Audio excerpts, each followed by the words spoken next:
Hey everyone, welcome back to my channel. In this video, I'm going to show you how to multiply fraction. Multiplying fraction can be tricky, but it's an important skill to have, especially when you're working with recipes, measurements, and other real-world applications. So, let's get started! To multiply two fractions, all you need to do is multiply the numerators together. So we have 2 and 4. 2 times 4 equals 8. Next, we have 3 times 5 equals 15. And now, let's try another example. 3 over 4 times 1/3. To make it short, let's cancel both number 3. Now we have 1 over 4. Another example, 2 1/3 times 6 over 5. Let us multiply the whole number in the denominator. Let us add the answer in the numerator.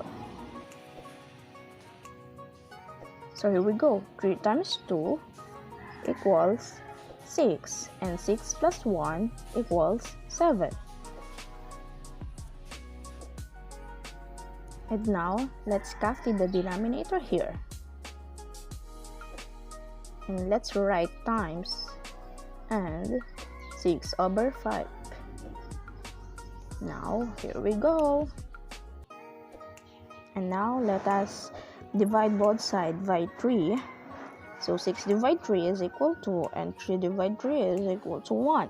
And now, let's multiply 7 times 2 equals 14. And 1 times 5 equals 5. Next problem, we have 4 times 2/3. Let us say this whole number is 4 over 1.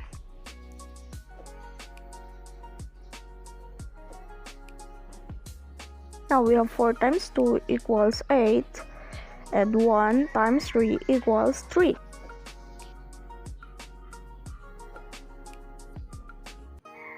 Next problem, we have 5 over 8 times 4 over 7. And now let us divide both sides by 4. 4 divided 4 equals to 1, and 8 divided 4 is equal to 2. Now let us multiply. 5 times 1 equals 5. And 2 times 7 equals 14. So there you have it. That's how you multiply fractions. Just remember to multiply the numerators together and multiply the denominators together, and then simplify the resulting fractions if possible. If you have any questions, or if there's anything you'd like me to cover in the future video, please let me know in the comments below. Thanks for watching, and I'll see you in the next one.